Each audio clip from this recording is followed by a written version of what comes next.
निश्चितपणाने जुन्या राजवाडा पोलीस ठाण्यातनं कोरटकर यांना बाहेर काढल्यानंतर आता न्यायालयात सुनावणीला सुरुवात झालेली आहे।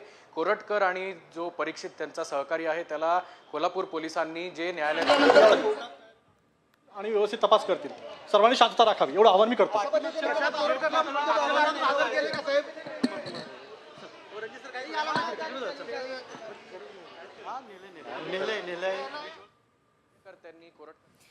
एकंदरीतच ही दृश्य आपण पाहतोय कशा प्रकारे कोरटकरला बाहेर काढण्यात आलं। पुन्हा एकदा आपले प्रतिनिधी अक्षय बळवे यांच्याकडे जाऊयात। अक्षय, तुम्ही एक महत्त्वाची माहिती सांगत होतात। करण्यात येते न्यायालयाच्या बाहेर आता आपण पाहिलं आम्ही केली आहे त्याला कोल्हापुरी पायतानानेच आम्ही इशारा दिला होता आणि त्याला पायतानानेच आम्ही मारू असा इशारा जो आहे तो देखील काही कार्यकर्त्यांनी दिला होता। कोर्टाबाहेरची परिस्थिती जी आहे ती पोलिसांनी काहीशी नियंत्रणाखाली आणावी लागली।